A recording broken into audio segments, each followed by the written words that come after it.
So we're just doing like episode 2? Is what we're calling it? Just interview. Interview. All right, Yeah. interview number 2 with Miss Nicki Needham. Hey. I didn't fuck it up. I almost did. But thank you for coming through and sitting down with us, man. Appreciate it. You ever did anything like this? No, this is my first pod. Ah, cool. Well- We need sound for that. Hey, hot fucking dog, man! You guys tore it up a while ago. Thank you. And it's not. I don't know what it is. Y'all sound. It's not just one way. It's just all over the fucking place, and I love it. It's like a jaunty swing, and it's so upbeat, man. And it's from you to even the drummer. Like I said, bass man. I told you a while ago. You guys are on fire, man. Thank you. How long are those the same regular members that you always play with? So funny enough, the OG is the bassist. Grant, Grant Gocho. He is the only band member that's been there from the jump. But everybody else, it ended up working out for the best. And so the bassist and the drummer, Grant and Andrew Lawrence, he's the drummer, they both have rock backgrounds. Okay. Really heavy rock backgrounds. And then the guitarist, Matt Gary, he's a jazzer all the way. And then my background, I studied jazz vocals and jazz guitar. And so we kind of brought that all together, and it ends up in this fusion-y rock singer-songwriter. There's jazz elements that come in there, the swing aspect. And it's very much just a little bit of everything. It's very like upbeat, and I want to like dance in my kitchen to it. You know what I'm saying? Like, Thank you. While I'm fucking up some eggs, Yeah. You can make breakfast to it, Hell for yeah. sure. Hell of a breakfast. How long have y'all been performing as a group together? So our first gig that we did together as a group was last year in February. We played Love Fest, which was their first edition in Lafayette. It was at Moncus Park, and we played Love Fest for that. And so about last year in February. Hot dog. Yeah. Less than 2 years, and to be able to perform at that level was amazing. Y'all Thank got you. something great going on. Thank you, man. We have a lot of good chemistry, and just when you're working with great musicians, already it comes together really seamlessly. And you guys are like based out of Lafayette, yeah? Yeah, we're all based out of Lafayette. What does it say on like your Instagram? It says Birmingham. So that's where I was born. Okay. I am from Birmingham. Long story medium. My parents met in Los Angeles, California. My mom's from Louisiana. My dad's from Birmingham. They're both musicians. They were chasing the dream. They got married in a chapel, in Nashville. Right. And then they kind of settled in Birmingham, but I've kind of gone back and forth my whole life. But Lafayette's home, 100%. So you said your parents are musicians as well? They're musicians. What They do both they play? are. My mom's a singer. My dad is a guitarist and a songwriter. They're both great songwriters. But my dad is... I've actually written 3 songs with both my mom and my dad. That's awesome. Yeah, it's really special that I can share that with both of them. That's like a dream come true type shit, It is. Yeah. My entire family, my brothers, my sister, like everybody is. But my mom and dad especially with the songwriting. My dad's very much more like abstract. He can get down on that level with me. His songwriting is abstract yet concrete, and that's very much what I like. I like to tell you without telling you, and so he kind of gets down with that with me. And my mom, I don't know, she's something different. I guess she's more commercial, but it's good creative songwriting, and she's a hell of a singer too. You're a hell of a singer. Thank you. I just can't, like, whenever I see someone play guitar and sing at the same time, because I can barely walk, but it's I don't know, like, how have you always just did that, or you just like worked your way towards singing and playing guitar? Is that just something you've always done? I've worked my way towards singing and playing the guitar. I started really singing when I was 21. So I'm 29. Well, you look good, kid. Thank you. As long as the guys at Exxon still ask me for my ID, I'm cool. I try to give mine out every chance I can, but my lady is like, "You don't have to." They didn't ask for it. Like, it's not the. I want them to think but I need this. Yeah. Right. I've given up on that path a this is long for time me. ago. It's the beard. Shave the beard, though. I'll do you. I don't know if I can do that. Baby face it out. But yeah, just I started off singing and with really mediocre, could barely play guitar, and I was going to UL for music business, and I'm just procrastinatory by nature, and I didn't register for my classes that I needed until the day before class, and we have to take class guitar, and that class was full. And so my advisor said, well, you have to have this. We're going to put you in one-on-one guitar lessons. And so they put me in one-on-one guitar lessons with Clinton Jones, who happened to be the Cupid Shuffle, his guitarist at the time. Come on. So I was literally like baptism by fire, could barely play a D chord. Here I am learning Girl from Ipanema, just trying, but that was like my foundation was jazz guitar. And so my final 3 semesters at UL was pretty steady, heavily. What the fuck is going on? Oh. I think it's a tractor, dude. It sounds like a tractor. Oakdale. It's probably Charlie's dad, Bill. But, fuck. I don't know if he paused it or not. Hey, let it roll like the tractor. We were getting into this building to get away from the elements, and because usually we had a canopy, and it just brought in too much just people noise and music, and so Yeah. I was telling Joseph, the last time I came was about 3 years ago, and I had passed by y'all at the warehouse, and y'all were like outside at a white picnic table interviewing Zach Edwards, Yeah. like in the elements, you know. 3. Yeah, that's what I'm saying. That's like, because, a lot of people, they'll pick up an instrument, usually when they're relatively younger. But I don't know. That's what I was wondering, like, how old you were when you started. Yeah, it was about 23, 24. Okay. I really started taking it more seriously when I was about 26, 27. So, I've really been taking it seriously for about the past 4 years.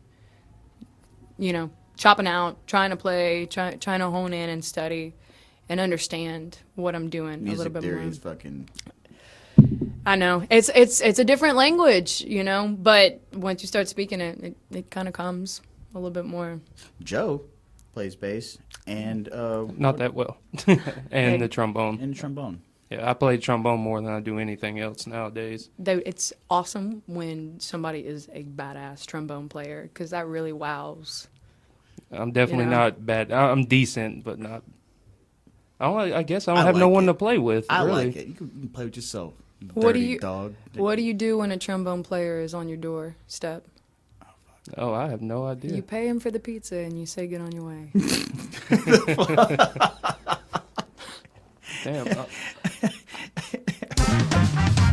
Is that original? No, Are that's you doing stand-up later? funny enough. That's from one of my jazz professors at UL. Come on. He told me that joke. Yeah, I fuck with that, dude. that's fucking awesome. it's good, but it's not true for every case. I know a few really badass trombone players. All right, so like once you started taking it more seriously, when did you would you trying to make your own music? When did you start writing your own? Oh man, that's a story in itself.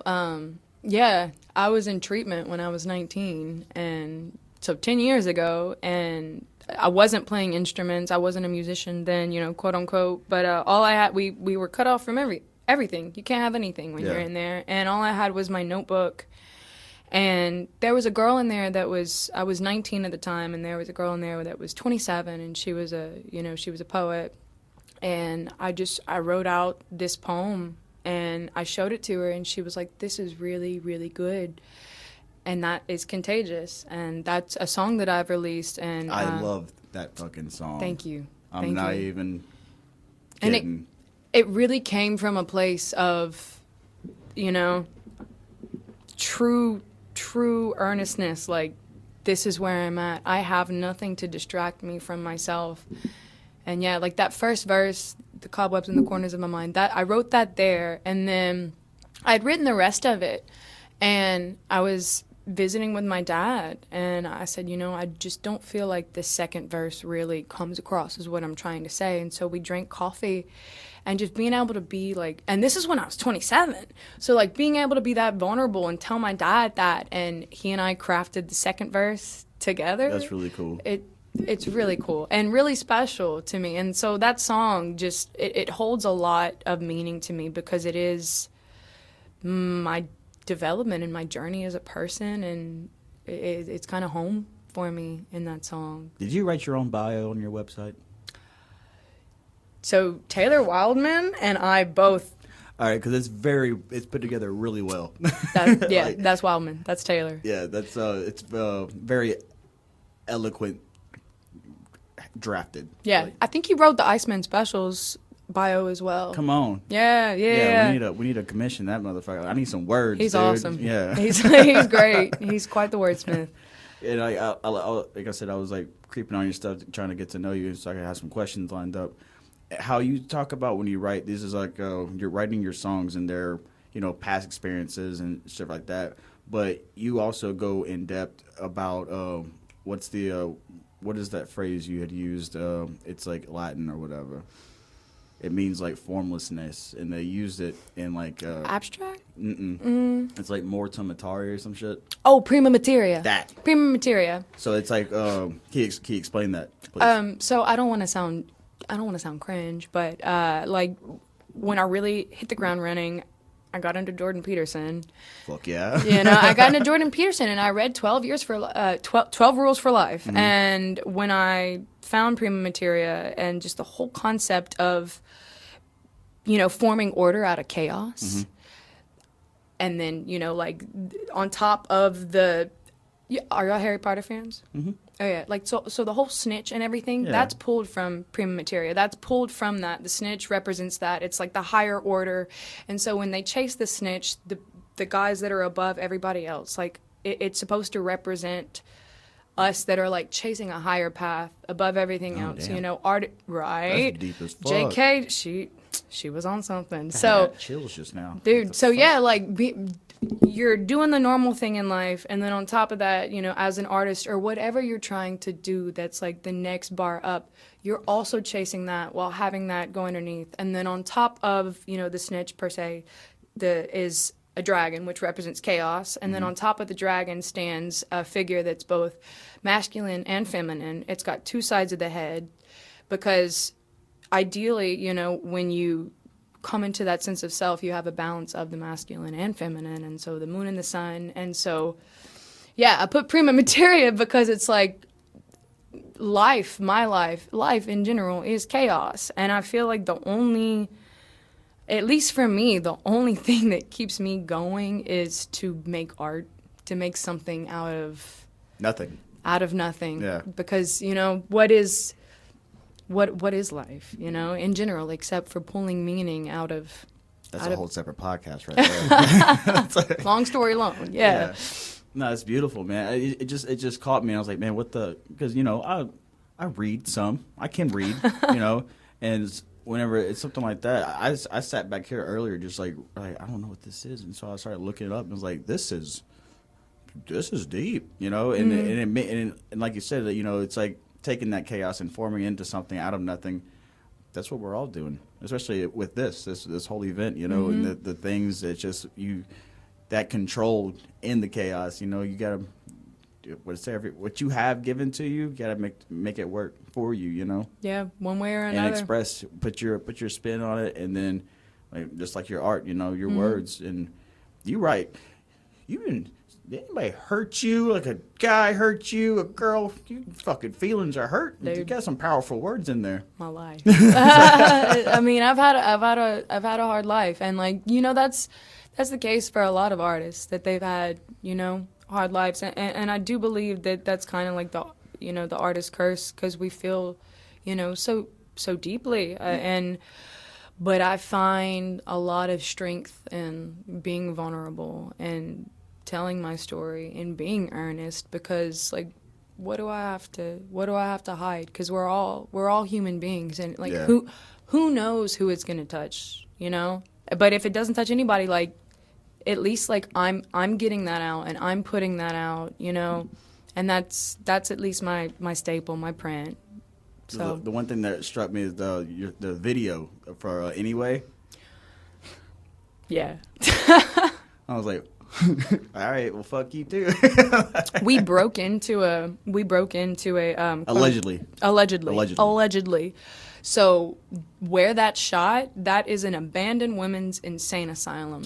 That's why you were in the straitjacket. That's why I was in the straight. Shit. I know what all ties are super deep, right? That's fucking cool. Yeah, man. yeah. So it's an abandoned women's insane asylum, like outside of Baton Rouge. I found it through Abandoned Louisiana, like the Facebook page, and I said, "This is perfect. We got to do it." And that's cool as shit. yeah, and we shot that there. The cops came.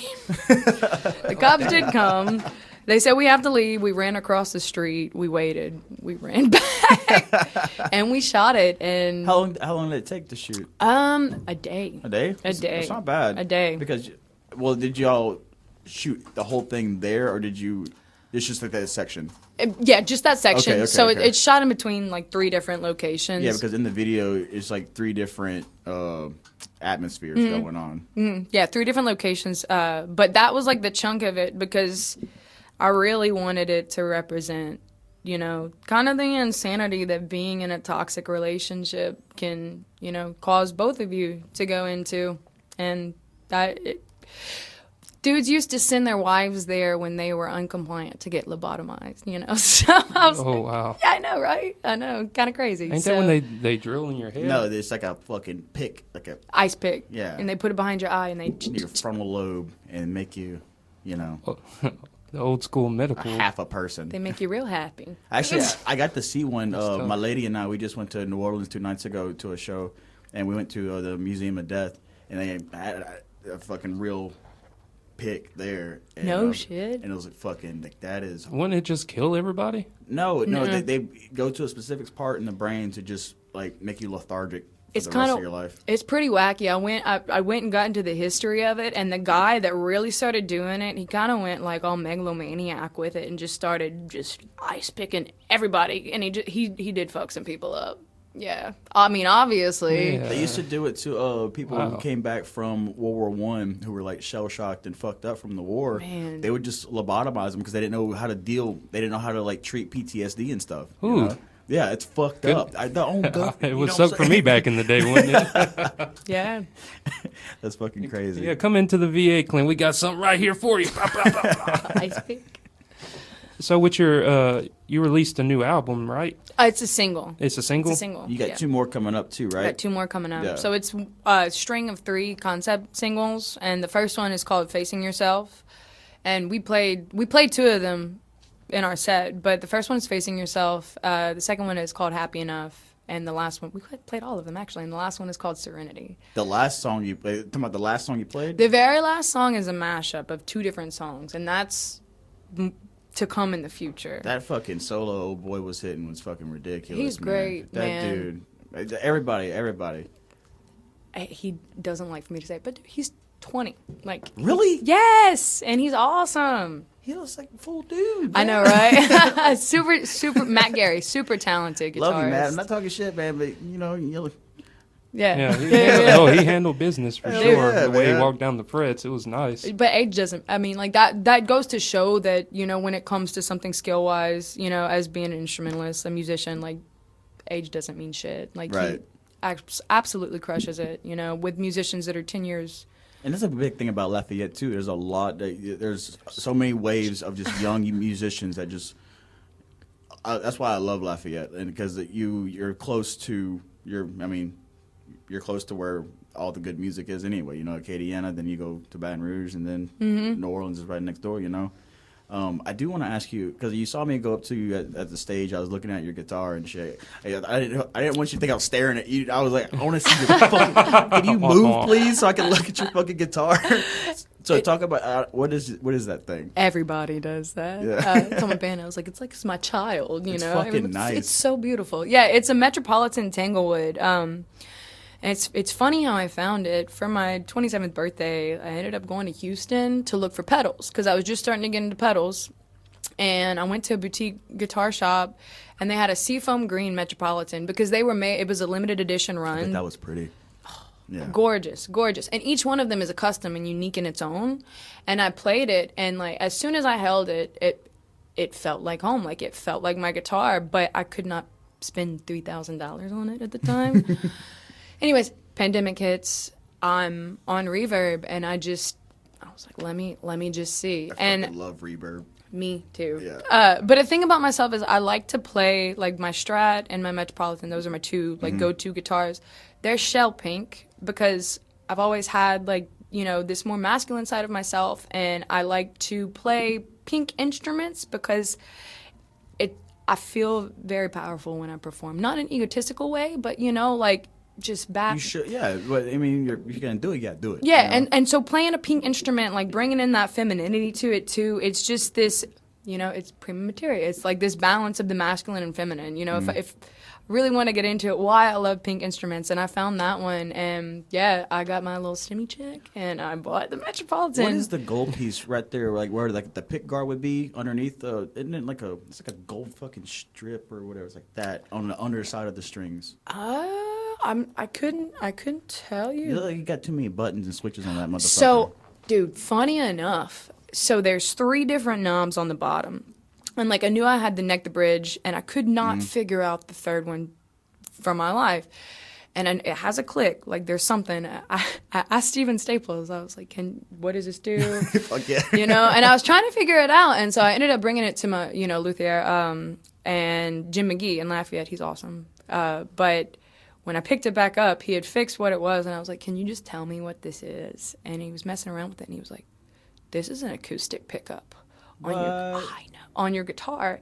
And but it wasn't working. I guess it's a 96, you know? So I guess it hadn't been played and the battery was crapped out. And so instead of picking my guitar up, he kept it. He fixed everything, fixed all the ports. And yeah, so it's an acoustic pickup as well. So that's cool as shit. It's such a wacky, cool guitar. It's like neo vintage. I love the body, like the curvatures too. Right. It's not a normal fucking body. Somebody said, like, funny enough, the strap that I have on it is a rose strap, and someone said, like, if you hold it up, they were like, it kind of resembles a rose. And I was just like, that's cool. That's the strap. It's very pretty, and it suits you. And like I see you play it in your music videos too. And I think that's it's like kind of like a. Oh, what I'm trying to say? It's like a mark for you. Like this is your statement piece. Exactly. It's a statement piece for sure. And not only is it a statement piece, when I got it, I think Holly Rock was playing at Blue Moon Saloon, so I had to go up to Steven and I was like, "Look what I got!" Fuck yeah, he liked it too. He said, "That's an awesome guitar," and I was like, yeah. Yes. I got the seal of approval, right. Steve approved. Yes. So, you know, I love it. It feels right. And yeah, it's a statement piece. So that's my guitar. That's my go-to. That's awesome. So is this your first time performing at Fête? Yes, it is. And congrats. Thank you. It's been awesome because I went to McNeese for a semester, and I met Hunter when I went to McNeese, and they were kind of starting to put on. They had lots of parties. Oh, you're talking about the original OG ones that were like out there in Iowa and yes, shit. OG in the duck camp. And I went to one of those. That was back when the Quadraholics performed, and they were on the second floor, and everybody was jumping, and you could see the freaking second floor going down. They made everybody. It was nuts. So I went to that one, and so it was just like, to have this come full circle and to finally play, and especially since, you know, I knew I knew I had this in me, like just given my parents, my background and everything, and I wanted to pursue it, but it was just meeting that point, and so to be here and to play the festival, it means so much personally to me, you know. So you're gonna come back and do it again? Yeah. Hey, I would love to. Fuck yeah. Absolutely. Well, what do y'all have lined up? What shows do y'all have lined up? So I'm playing Chuck Fest. I'm doing a solo show for Chuck Fest. So I'm going to do more, you know, my singer-songwriter style stuff. And we have a show with Zach Edwards Trio. Come on. Zach Edwards and the Specklers during Black Pot weekend. That's October 25th at Blue Moon Saloon, which that's such like an eclectic mix. That's going to be really cool. And we have some stuff coming up in December as well. But yeah, as far as that, we're looking to book more and to play more. Yeah. I don't know that Alexandria really doesn't have a lot of spots anymore, but my buddy owns that brewery. Well, I would say buddy, he's a good acquaintance. Jacob, he owns Huckleberry Brewery. They have an outside stage. You guys could look into playing there too, just to branch out a little bit. You know? I've been told to check that place out. Yeah. I would love that. Hell yeah. It's a good spot. You know, it's good vibes. Good beer. Mm-hmm. Damn good beer. Yeah. I'm cool with that. Very, very good beer. Like the best beer. I love that. Yeah. I don't know. I wouldn't go and say it's the best. I mean, it's definitely top tier. I'm just for biased. here. Best is subjective. That I'm just, I'm biased. It's my favorite brewery. So here, not, I digress.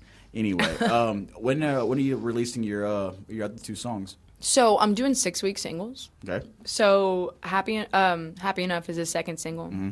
That's coming out sometime in November.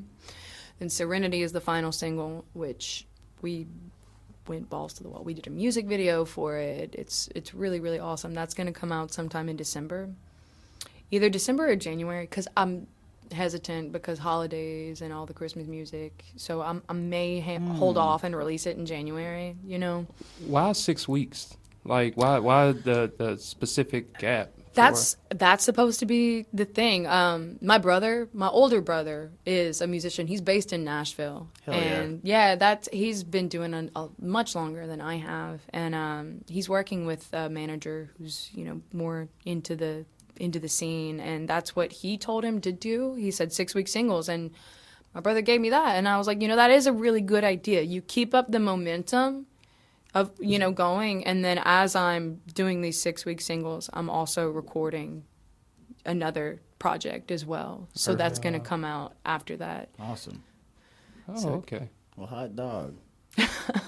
Learn something new every day. Yeah, that's pretty fucking sweet. Who's your major influence? Man, that is a question I never really know the answer to. Well, all right, vocal-wise then. Vocal-wise, honestly, I would say Ella Fitzgerald and SZA. I can see the Ella Fitzgerald. Ella Fitzgerald and SZA. Because whenever I got into jazz, but whenever I got into SZA's Control album, I didn't know you could be so wordy and phrase stuff like that. And then I got into Joni Mitchell, and I was like, dude, she's breaking, she broke the mold. There aren't rules with this. I can be wordy. I can go into this rap-esque type verse. I can, have the contrast. And another thing that really influenced me is I did a masterclass with Chan. Really? Yeah. No. Yeah. What? Dude, the masterclass was them basically just telling... Oh, I'm so fucking jealous, dude. That's so fucking cool. I was right there too with them. It was really cool. They did not like my joke when I took a picture with them. I said, say global warming on 3. Nobody laughed except me. Nobody laughed but me. Oh, shit. Where was that at? That was in Houston. Fuck yeah, man. I saw them at... Are they still signed to Sumerian? I couldn't tell you. I think they're on Sumerian Records. Well, they were. But they talked about contrast. With their... Yeah, that was their masterclass. Yeah. Is talking about, when you have this busyness going on, this is why we pair this with, a more subdued guitar line, and then we'll have this busy guitar line. And I really, that stuck with me. That idea of just contrasting things. So, with the first verse, I might be a little more subdued, and the second verse, I get into a little wordier. Then you get crazy at the end. Yeah, and so forth. Yeah. I like that though, man. It's very diverse. It's not just one sound you have. Even with your vocals or anything, but the entire sound that you guys are playing or whatever, it's all over the place. It's very dynamic. Thank you. Yeah. Yeah. And that's it's fucking unique. I couldn't tell you anything similar to it. I call it singer-songwriter fusion. Singer-songwriter fusion. I fuck with it. Yeah, you're very wordy and I like it. Yeah. Thank you. Yeah. You really paint the emotional picture of what you're trying to get out there, and it's really cool because it's not just it's not just about writing pretty lines. You're writing a story and having the pretty lines in there too, and I like it. That's very much like I get that. I grew up listening to classic country with my dad, and I cannot tell you like how many times he's told me like they have to see the movie, they have to see the picture, they have to see it, and that really sticks with me. And I want you to be able to either see it or feel it, right? You know, yeah, one or another. So, hell yeah. I try to be visual. You're definitely visual. Very, very colorful. And y'all's stage presence was very great too. Thank you. You know, a lot of people get up there and can be stiff, but y'all were just all into it, full emotion, everybody, and it was a beautiful picture to see. We have really great chemistry together. Good. That's good. And we're all, we're all friends. We like to have a good time, and I think that it does. It translates live as well. So, thanks. That's awesome. Well, lady, we ain't gonna keep you too much longer because it's starting to heat up in here. I Yeah. just want to say thank you again. And we usually end our podcast with asking somebody words of wisdom. So, do you have any words of wisdom? Words of wisdom. It can be serious, or it could be like, hey. Or it could be funny. Yeah, it could be funny as fuck. Something to leave the listeners with. If you're gonna do it, do it. Fuck with that. Shit. We be about it. about it. Damn right. Well, thank you so much. Thank you, for guys. kicking it off, and hope to see you again out here. Yeah. All you guys, yeah. You guys were great. Fantastic. Thank you, guys. Thank y'all. No problem. And we are live at Fête Du Void 2024. I haven't said yet what it do, Gators. And we Episode 2!